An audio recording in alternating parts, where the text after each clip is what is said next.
Buenas tardes a todos, bienvenidos a Politeia Online. Quique, ¿cómo estamos? Buenas tardes. Buenas tardes, Hernán. Esperando escucharlo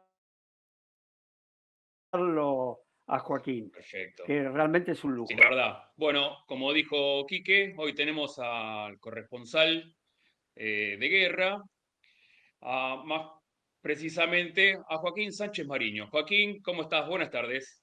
¿Cómo están, Hernán, Enrique? Un gusto estar con ustedes. Encantados y gracias por estar con nosotros. Bueno, vamos a ir directamente a la entrevista. Nosotros tenemos por costumbre empezar la charla esta por preguntarte cómo arrancás en sí con el periodismo. ¿Qué es lo que te impulsa a meterte en el periodismo?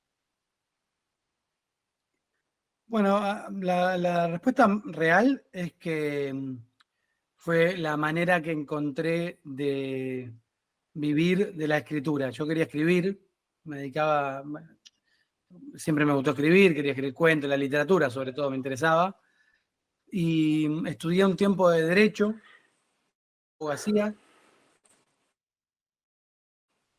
en la Facultad de la Universidad de Buenos Aires, pero me pasaba las horas en las clases escribiendo cuentos y no escuchando a los profesores, por lo cual dije, acá hay algo mal, y finalmente dejé la carrera y empecé a estudiar periodismo porque pensé que era la manera en que por ahí alguien me podía llegar a pagar. Para mí era una cosa imposible y mágica que alguien me llegara a pagar, aunque fuera muy poco, por algo que yo escribía, ¿no? O sea, algo que haces simplemente con tu cabeza y que de repente alguien te pague, me parecía increíble, y por eso empecé a estudiar periodismo y empecé a trabajar en la revista Gente.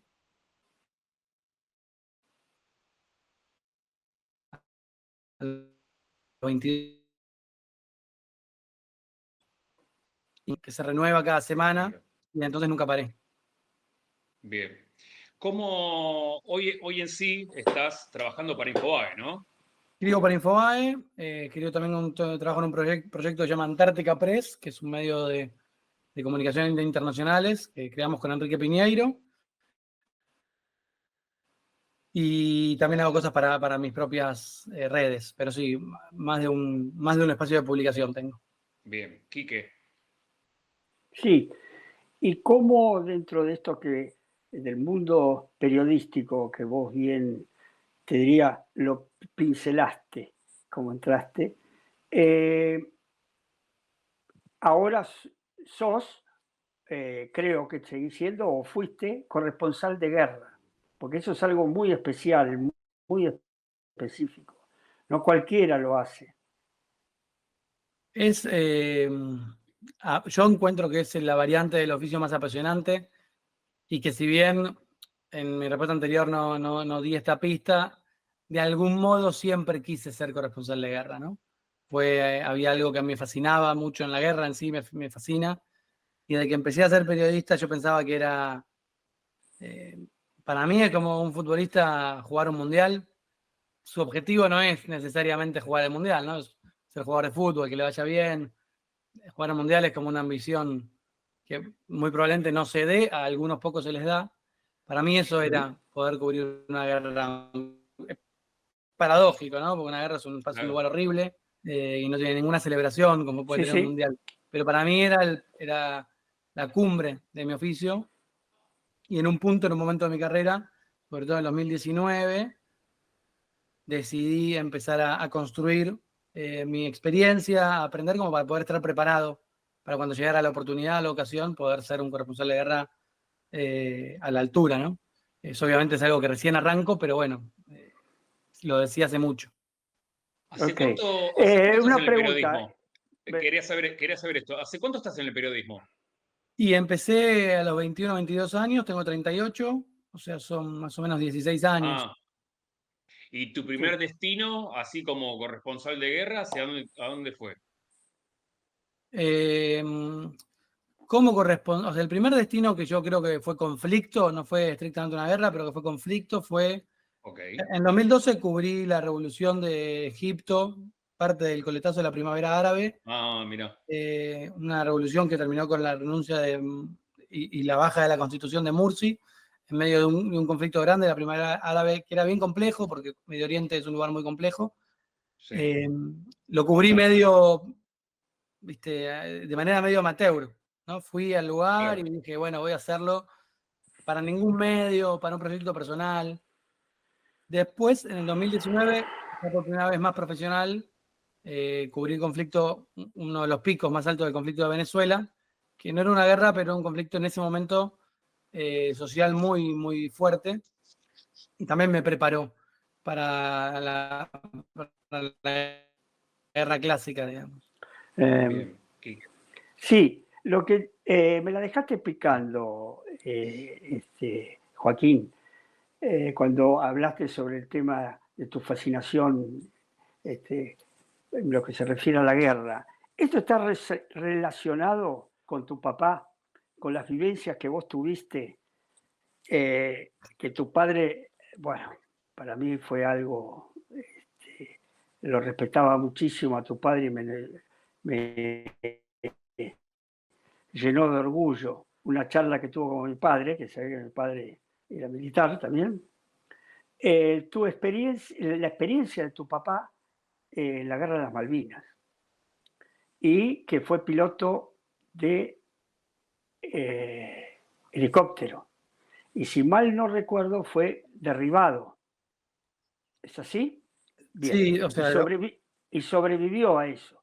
Yo no me olvido las palabras que tuvo una vez que nos encontramos en el círculo militar con tu papá, mi papá. Tu padre le dijo al mío, una pregunta que le hizo: mi coronel, yo soy un soldado y cumplí con mi deber. Eso me llenó de orgullo. Bueno, yo siempre a veces me voy un poco por las ramas, perdón, pero creo que esto me brotó a partir de lo que vos manifestaste recién. ¿Estará relacionado con eso?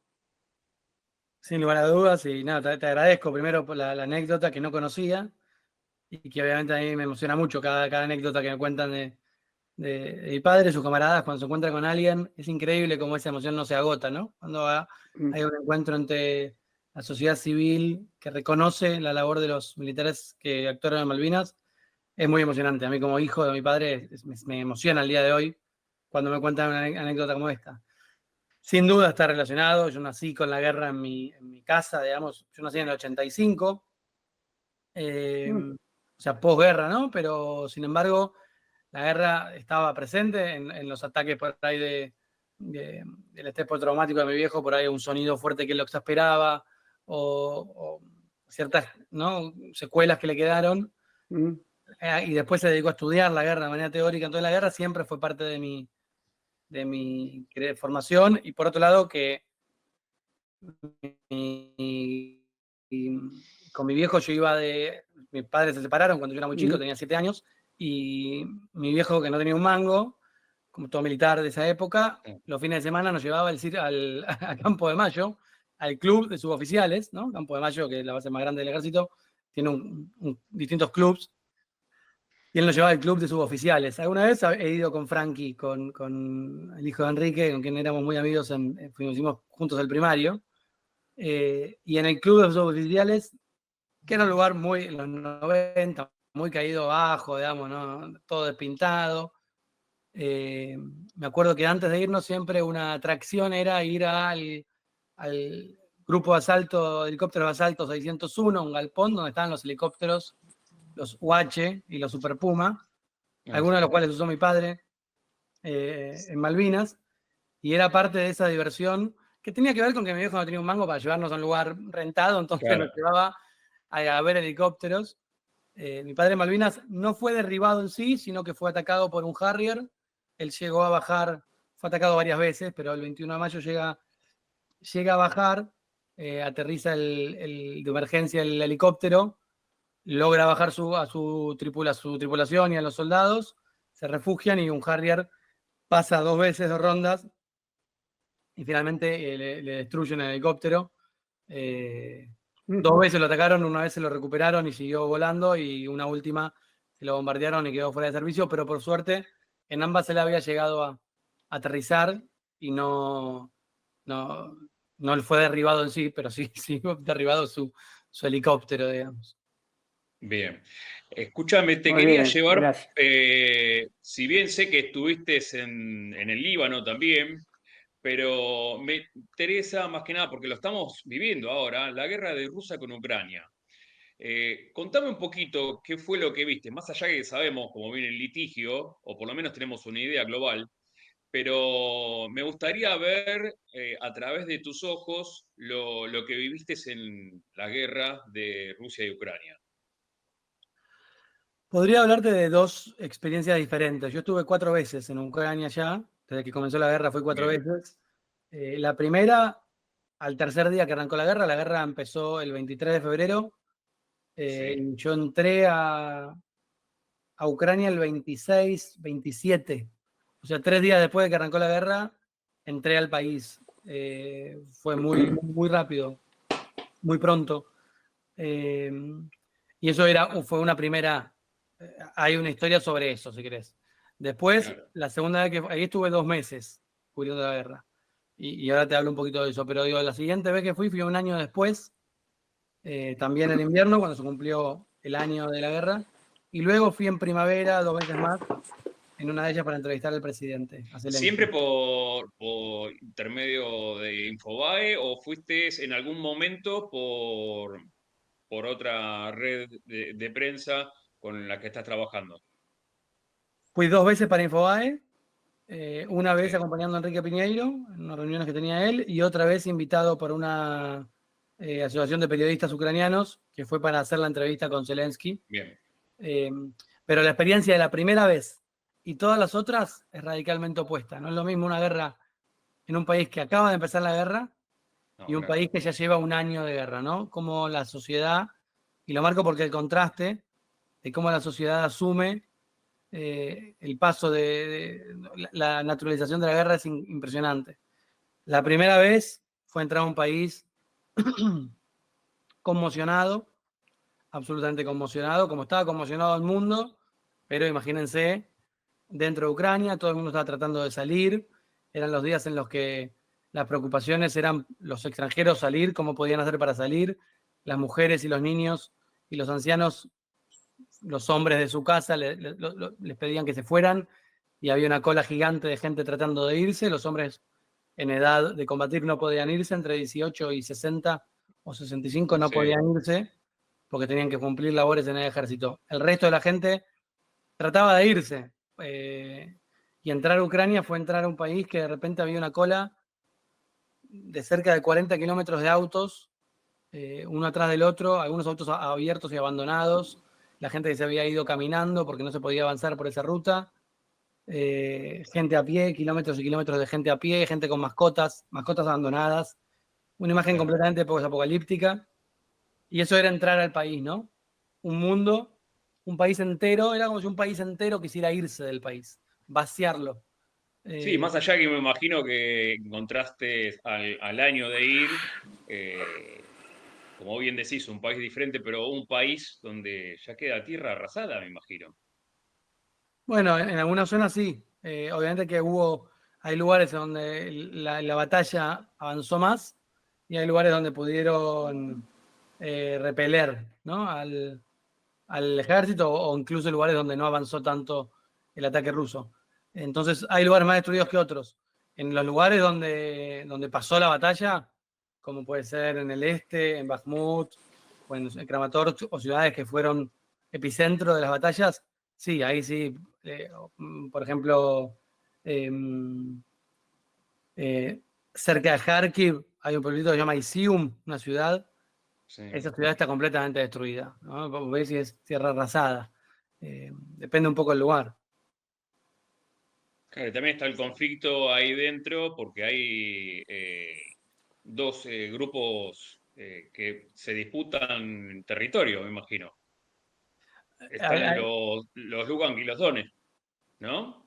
En Lugansk y Donetsk son como dos zonas, que es el famoso Donbass, ¿no? Donetsk y Claro, Lugansk son dos ciudades, las dos ciudades más importantes del Donbass, que es la zona del este, que es por donde entró primero Rusia, tratando de tomar primero el este y después también entró por el norte, pero esa es la zona de mayor conflicto, el Donbass, el este, porque es donde hay más población, si se quiere, prorrusa, o donde había por lo menos, Claro. Entonces, esas dos ciudades hoy están bajo dominio ruso, Donetsk y Lugansk, y no se puede acceder porque está bajo bandera rusa. Pero son sin duda dos de los grandes bastiones de esta batalla. ¿Cómo ves la parte humanitaria? ¿Están entrando suministros para la gente que todavía queda? ¿Quedan ahí en la frontera y no pueden pasar? ¿Cómo vistes esa parte? No, Ucrania es increíble porque uno, si bien esa primera vez que fui era una conmoción absoluta, después uno imagina un país en guerra y hace tanto tiempo en guerra y lo imagina como, ¿no?, un lugar desolado, todo destruido. Y sin embargo, el país sigue funcionando casi, te diría, a la perfección. Es increíble cómo han logrado. La proeza logística de Ucrania es muy admirable. Sigue habiendo, entran todo tipo de provisiones. Lo que cambió es que ahora entra todo por tierra, ¿no? No entra más nada ni por agua por el Mar Negro, ni por avión. Algunas cosas entran por tren, pero han en muy pocos días cambiado la matriz logística del país y todo entra, pero por suerte la verdad es que es admirable, no falta nada, no falta alimento, no falta medicamento, no falta nada. Quique. Sí, muy interesante, te estaba siguiendo tu relato. ¿Cómo vivenciaste vos las entrevistas que le hiciste en la trinchera a soldados? No sé si eran soldados profesionales o eran civiles que habían tomado las armas. O entrevistaste a los dos tipos. No lo sé. Y Esa es la pregunta. entrevisté ambos a varios soldados de ambas categorías, por decirlo de algún modo. A unos militares de carrera. De hecho, entrevisté, por ejemplo, al teniente Kurt, que era un francotirador, que está a cargo de una brigada, la brigada de exploración, la compañía de exploración de la zona de Bakhmut, que lo que hace es, con su compañía, tienen que reconocer el terreno, en la brigada de reconocimiento, tienen que reconocer el terreno, ver dónde están las tropas rusas y mapearlas en su base secreta a la que pude acceder muy cerca del frente. Tienen en las paredes todos pegados mapas, distintos mapas a escala de la zona, y van marcando, su trabajo es ir marcando dónde creen que está cada una de las baterías de artillería rusas, y eso es una base secreta que está escondida muy cerquita del frente, donde se escuchan los bombardeos de manera permanente, y era increíble ver ese lugar. Y este tipo, que era un profesional, un francotirador, que me mostraba, me contaba que ya había matado como a 50 y pico de rusos, y su objetivo era llegar a 60. Él me dijo, quiero llegar a 60. Le digo, ¿yo a 60 qué? A 60 rusos, ¿no? Y me mostraba videos de rusos que había matado, ¿no? Él desde la trinchera, a larga distancia, con la mira grabando, me mostraba el video del disparo, y unos segundos después el ruso cayendo, con un fanatismo, con una emoción casi infantil, ¿no? Me estaba mostrando la muerte de una persona que, por más que uno pueda estar completamente posicionado del lado ucraniano, no deja de ser un testimonio estremecedor, que te muestran con tanta alegría cómo mató a un tipo, ¿no? A ese lo entrevisté, lo acompañé a una misión, uno de los momentos más estremecedores de mi vida. Él tenía una brigada de drones, entre otras cosas, para reconocer el terreno. Lo hacen o por tierra, con tanques o con drones.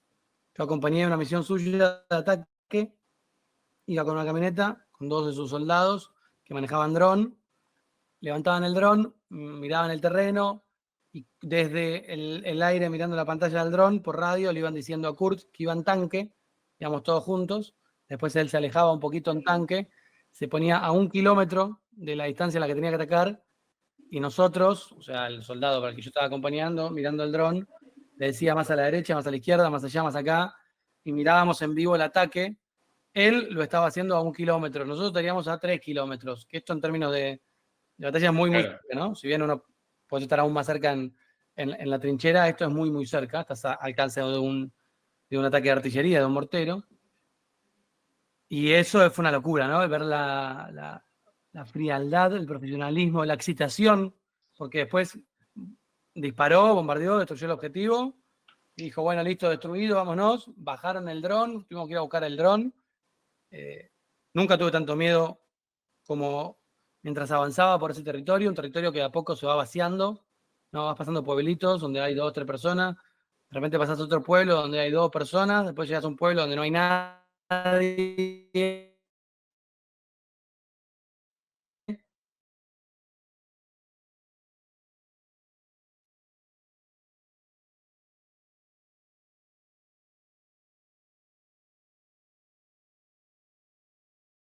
Un pueblo donde está de la misión, la excitación que sentían, y después volvimos a la base, esta secreta que les contaba, y era increíble ver cómo los que habían quedado en la base, que no les había tocado esa misión en particular, los vieron llegar, se pusieron muy contentos, los abrazaron con una alegría, como sabiendo que en toda misión algunos de ellos pueden no volver. Claro, sí, totalmente. Fue muy espeluznante. Y después conocí a otros soldados que habían sido llamados a partir del comienzo de la guerra y que tenían menos experiencia, por ahí al año. Si bien conocí a uno que lo acababan de llamar cuando empezó y no sabía nada, al año conocí gente que ya llevaba un año de experiencia, pero que no era profesional, ¿no? Y a menor. Imagino Gente que que la estaba mucho más, obviamente, gente con mucho la más que traumatizada. compartiste, hablando de soldados, ¿no? Me refiero. Las veces que fuiste fueron un ¿no? Sí. Perfecto. Que tienen los soldados al inicio de la guerra es totalmente diferente a la última vez que fuiste. Sí, la guerra se lo va comiendo. Se lo va comiendo. Hace unos días, un amigo me mandó una foto de un encendedor que se encontró en Vietnam, una foto vieja, que habían tallado en el encendedor un soldado estadounidense en inglés. Decía, no pienses qué puede hacer tu cabeza por ti, piensa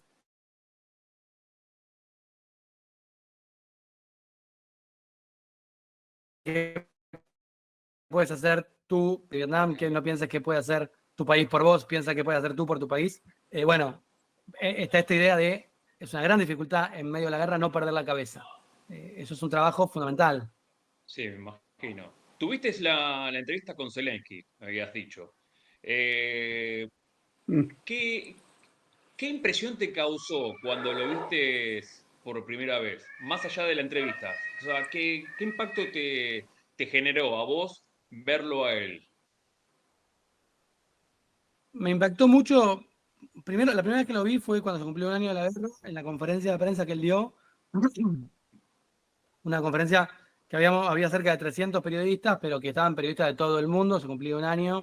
Estaba Cristiana Manpur, ¿no? La periodista de CNN, Claro, estaba Sky News, estaba Bloomberg, estaban todos, y yo estaba ahí y estaba como medio abrumado porque era la élite periodística del mundo, y cuando él entró me generó mucho impacto porque tiene un aura, evidentemente, ¿no? Era la figura, claro. durante un año fue la figura más relevante del mundo, probablemente, o una de las figuras más relevantes del mundo, y había algo alrededor suyo muy impactante.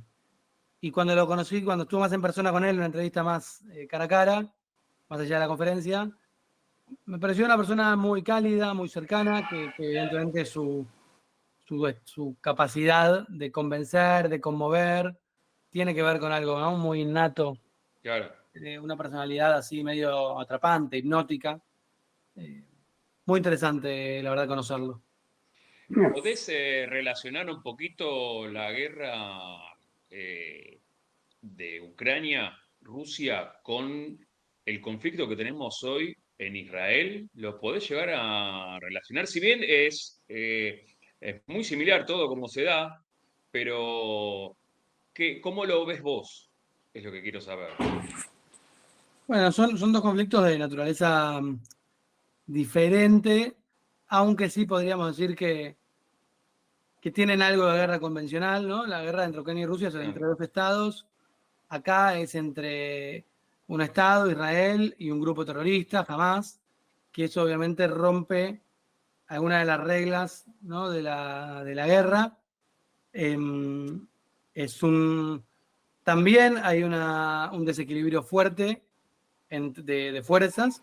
Yo creo que aún bastante más marcado que el desequilibrio que había entre Rusia y Ucrania. Si bien cuando empezó la guerra Rusia-Ucrania se presumía que Rusia se lo iba a comer en 2 semanas, Ucrania recibió muchísima ayuda internacional, además de demostrar un valor excepcional como ejército. Entonces, de repente se equilibró y no fue el desnivel que pensábamos.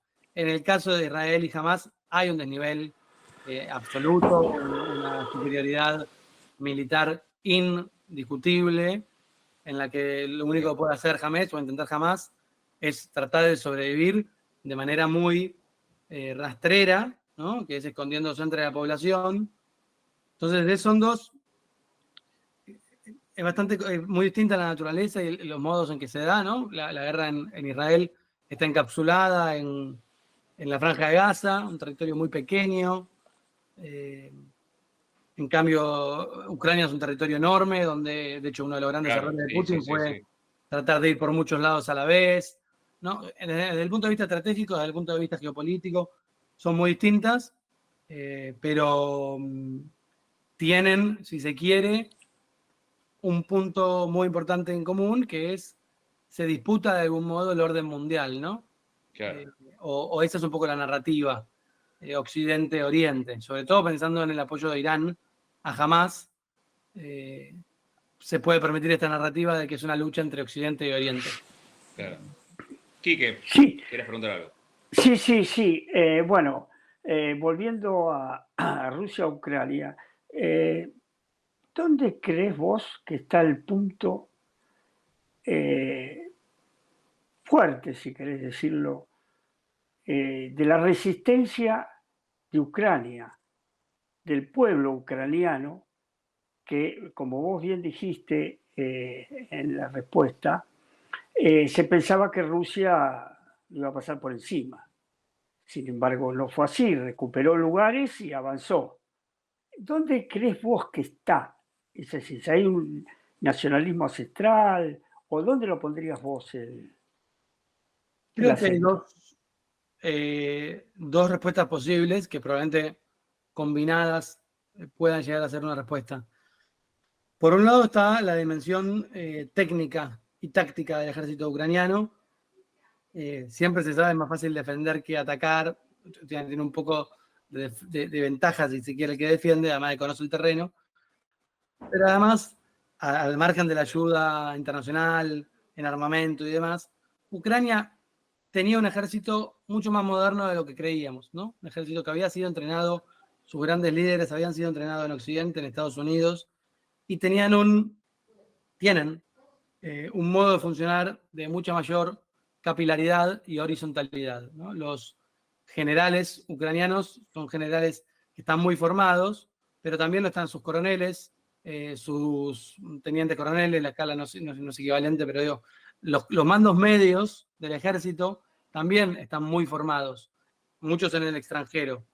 Y eso lo que permite es que en las operaciones militares todos tengan conocimiento estratégico, técnico y táctico de cómo llevar adelante. O sea, que vos me decís que es más profesional el ejército ucraniano que el Más ruso. moderno, porque el ejército ruso, que es recontra profesional, que es no milenario, pero que tiene Claro. una experiencia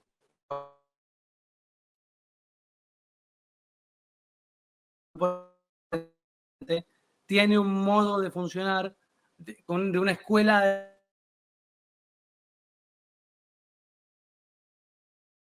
menos moderna, y el soldado ejecuta. No tiene casi capacidad de toma de decisión, es un ejecutor, sin conocimiento. En cambio, Ucrania se podría decir que tiene más profesionales, no solo de las armas, sino en su formación. Esto permitió... Tiene más formación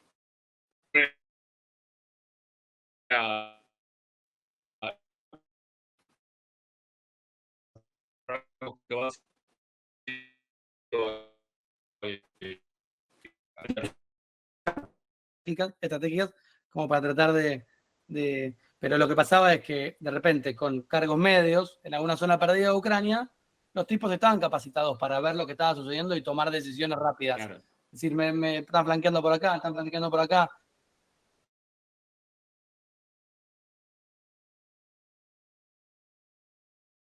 Te material órdenes. Ese, ¿no? Nivel de tomar decisiones, de ahí una gran ventaja al ejército ucraniano. Por otro lado, la otra dimensión que es clave es que se jugaba para Rusia y que se jugaba para Ucrania, ¿no? Los soldados ucranianos, la sociedad ucraniana tenía en la cabeza, y es muy cierto, la idea de que se estaba jugando la existencia de su país, ¿no? Mientras Rusia estaba, los soldados, muchos no creían tanto en la misión, estaban siguiendo órdenes. Los ucranianos, en cambio, decían acá, los soldados y los civiles, se está jugando la existencia de nuestro país. Al día de hoy piensan eso. Entonces, eso le da una fuerza que obviamente equiparó, ¿no? En gran parte la batalla. Claro. ¿Ves un final próximo o lo ves muy lejos el final de esta guerra? No, ahora Putin cambió a su ministro de Defensa no me acuerdo si era el ministro de Defensa o a su principal comandante del ejército. Lo cambió porque sentía que no estaba teniendo resultados el anterior y lo puso por otro, de algún modo. O sea, Rusia se está preparando, si uno ve a quienes se están poniendo a cargo, se está preparando para una guerra larga. Ucrania cambió hace unos meses también a Zaluzhny, que era su gran general, un ídolo, muy querido en Ucrania. Lo cambió hace poco porque no había traído resultados la contraofensiva que se esperaba el año pasado. Entonces están los dos reagrupando y tomando. Rusia ahora volvió un poco al ataque con algunos ataques. Pero bueno, pareciera por los movimientos rusos que se están preparando para una guerra larga.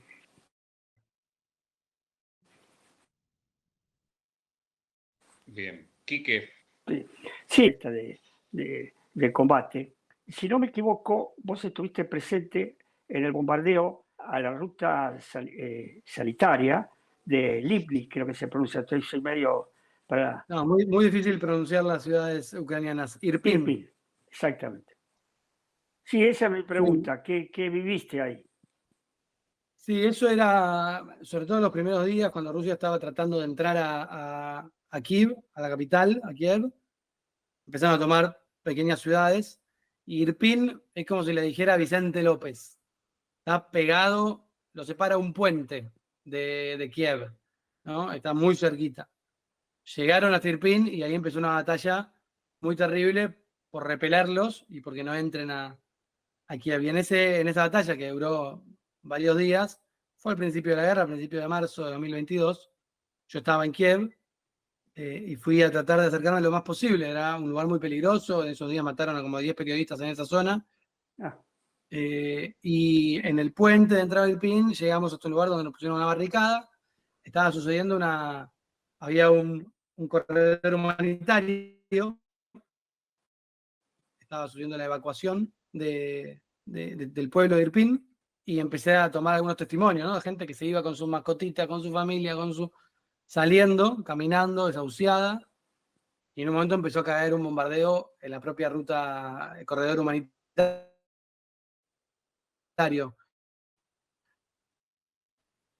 De hecho, ese día murió una foto que tomó el New York Times, que dio la vuelta al mundo, porque en medio del no se entiende qué pasó en un corredor humanitario, estaba evacuando la gente, empezaron a bombardearse el ejército ruso y el ucraniano, algunos bombardeos que cayeron en la ruta en el corredor humanitario, murió otra familia, yo estaba ahí también, tuvimos que empezar a evacuar, me acuerdo tener que hacer cuerpo a tierra, a ver caer una bomba, un mortero a 100 metros, escuchar los ruidos de los aviones, el ruido del bombardeo por venir, una situación muy estremecedora, tirarse el cuerpo a tierra, que tiemble el suelo, pero bueno, muy importante para mí haber podido presenciar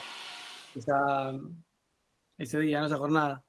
Imagino que al tiempo de estar ahí viendo el combate y los enfrentamientos, ya podés empezar a diferenciar de a poco qué es lo que los ruidos de lo que es bala, de lo que es misil, ya empezás a diferenciar un poco eso, ¿no? Ya empezás a aprender un poco.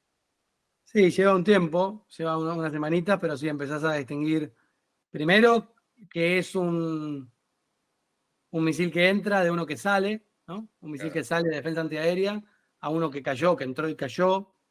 Eso es un sonido muy. Eso es lo primero que aprendí a distinguir. Un tiroteo, cuán lejos, cuán cerca.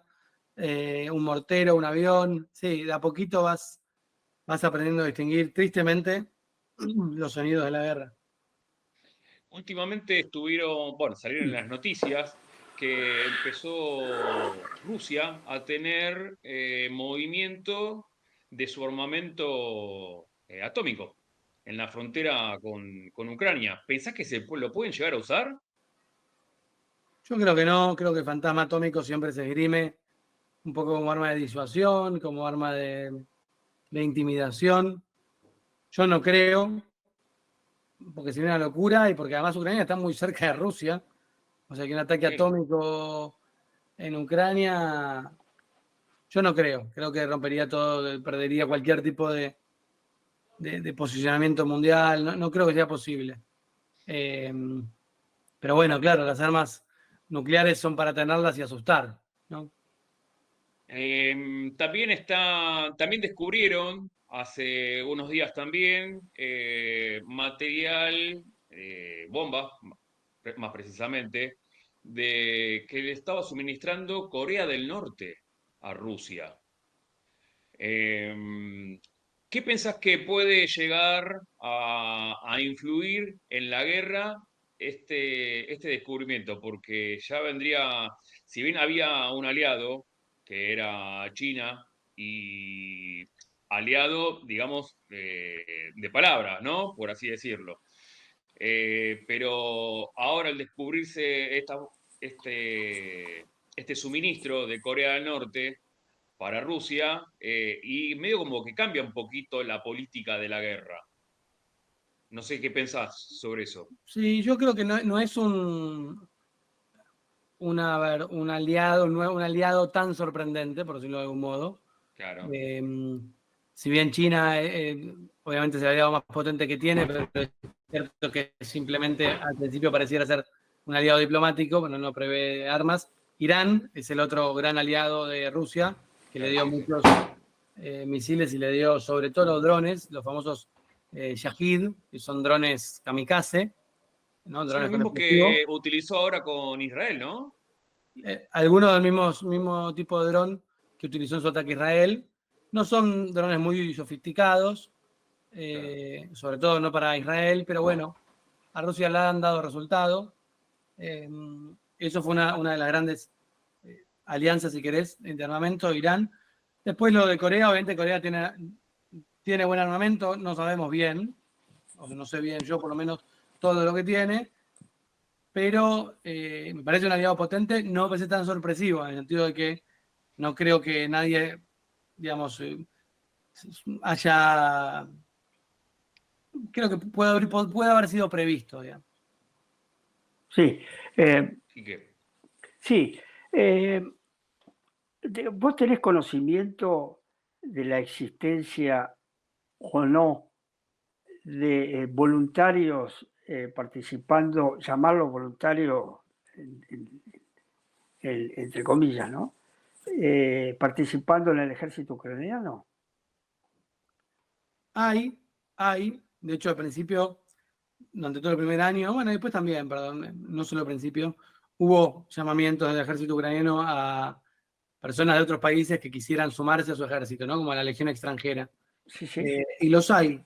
De América Latina en particular había un grupo de colombianos, un grupo de peruanos que estaba a la espera de recibir órdenes, conocí a algunos norteamericanos, un alemán, conocí a un británico, había algunos argentinos, conocí a uno de ellos.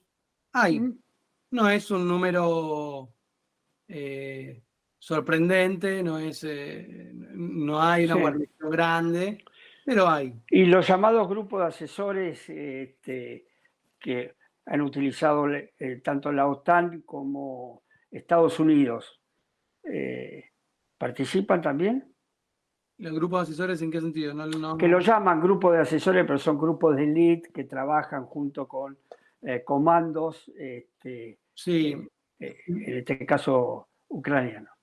Sí, hubo formaciones de estos grupos al ejército ucraniano. Ahora, si hubo operaciones especiales en las que participaron fuerzas de élite de la OTAN, obviamente que sí, es algo que tiene que estar cerrado, un secreto 4 a 7 llaves, porque sería un escándalo o un gran conflicto diplomático. ¿Se entiende? Sabe que, porque de hecho todo el apoyo de Occidente en ningún punto, de hecho muchas de las condiciones que ponía Estados Unidos para darle el armamento a Ucrania, que se usara en defensa, que no se utilizara para atacar suelo ruso. Hay muchísimas regulaciones ahí que tienen que respetar para que este conflicto no se desmadre, ¿no? Está bien. Hernán. Perfecto. Bueno, estamos llegando al fin. No sé si tenés alguna pregunta más para hacerle, Quique, a Joaquín. No, sobre la personalidad de Zelensky.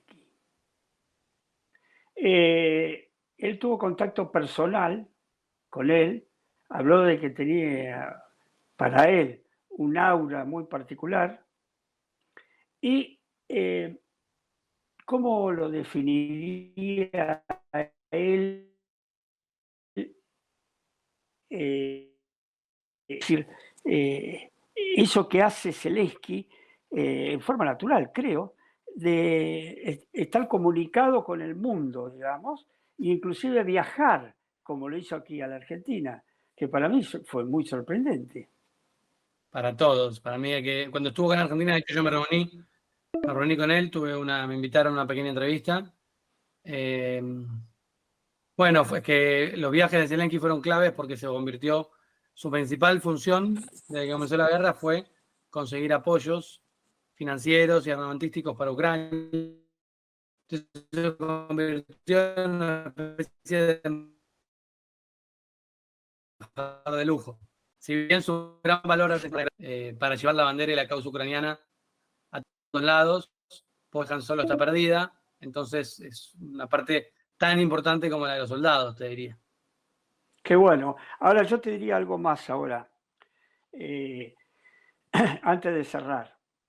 ¿Qué te deja a vos, o si has tenido los momentos para reflexionar vos, el haber estado presente en este conflicto? A mí me cambió la vida directamente, ¿no? Primero porque fue a nivel personal lograr llegar a hacer eso que yo tanto añoraba y ponerme a prueba y descubrir que efectivamente es lo que amo, pero además de estar ahí te cambia la vida porque la perspectiva que uno gana, ¿no? En contacto con el drama humano, con los grandes problemas verdaderos, con que esté en juego tu vida.